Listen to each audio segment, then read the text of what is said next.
ચોમાસાની સિઝનમાં ભૂલથી પણ બહારની ખાણીપીણી ન આરોગતા, કારણ કે હાલ રોગચાળો વકરી રહ્યો છે. ખાસ કરીને ડેન્ગ્યુ, મેલેરિયા અને ચિકનગુનિયાના કેસ વધ્યા છે. શહેરમાં વરસાદી માહોલ વચ્ચે રોગચાળો વધ્યો છે. અમદાવાદના જોધપુર, સરખેજ, ગોતા, બહેરામપુરા અને સરસપુર આ પાંચે વિસ્તારો એવા છે જ્યાં સૌથી વધારે મચ્છરજન્ય રોગચાળો વધ્યો છે.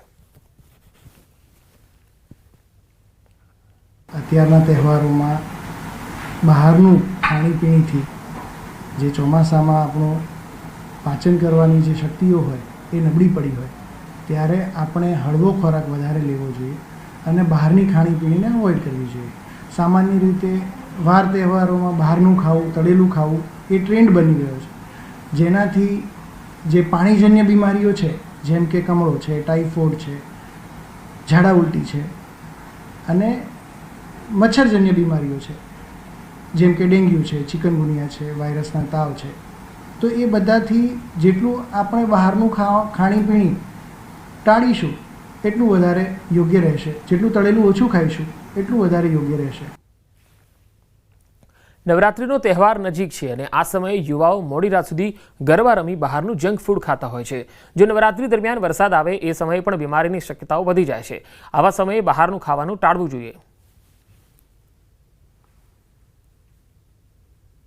નવરાત્રિના સમયગાળામાં પણ આપણે ખાણીપીણીનું જ અને આહાર વિહારનું જ ધ્યાન રાખવાનું રહેતું હોય છે. જેમ કે મોડી રાત સુધી ન જાગવું, રાત્રે 12 વાગ્યા સુધીમાં ગરબા એન્જોય કરવાના જ છે, નવરાત્રિ છે તો, પણ એ 12 વાગ્યા સુધીમાં એન્જોય કરીને આપણે એ કાર્યક્રમ પૂરો કરી દઈએ તો જઠરાગ્નિ માંદ્યની જે તકલીફો છે એ ઓછી થાય. અને પર્ટિક્યુલરલી ચોમાસામાં આમેય આપણું ડાયજેશન નબળું હોય, એમાં રાત્રિનું જાગરણ અને એક ટાઈમનું હજી પાચન ન થયું હોય એવા સમયગાળામાં ફરી પાછો આહાર જવો નાસ્તાના સ્વરૂપમાં, તળેલા ખોરાકના સ્વરૂપમાં, તો એ આપણું પાચન વધારે નબળું કરે અને એવા સંજોગોમાં આપણે બીમાર પડવાની શક્યતાઓ વધી જાય.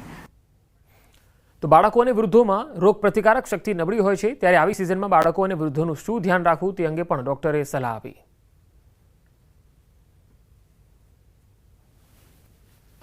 બાળકોમાં પર્ટિક્યુલરલી જે ખોરાકના જ વિષયો છે, અત્યારના આપણા બાળકોને વધારે ટેસ્ટી ફૂડ્સનો આપણે જ આદત ડેવલપ કરી છે.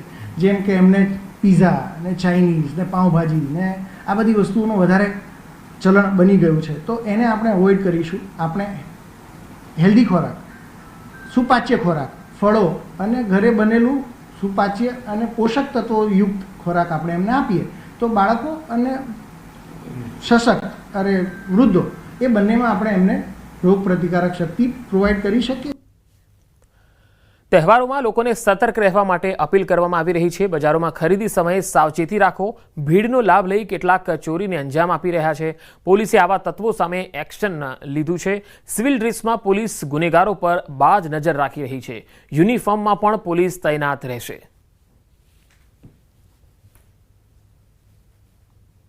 ભીડભાડવાળી એ જગ્યાના કારણે અમુક આવારા તત્વો એનો લાભ લઈ અને ચોરી ચપાટી જેવા ગુનાઓ કરતા હોય છે. આવા ગુનાઓ રોકવા માટે થઈ ગાંધીનગર જિલ્લા પોલીસ સતત સતર્ક છે અને ખાનગી કપડામાં આવા જાણીતા ગુનેગારો તેમજ અગાઉ ગુનામાં પકડાયેલા આરોપીઓની વોચ રાખી રહી છે, જેથી કરીને તેઓ આ ગુના કરતા અટકે. પબ્લિકની સલામતી માટે થઈ અને યુનિફોર્મમાં પણ પોલીસ સતત પેટ્રોલિંગમાં છે અને પેટ્રોલિંગ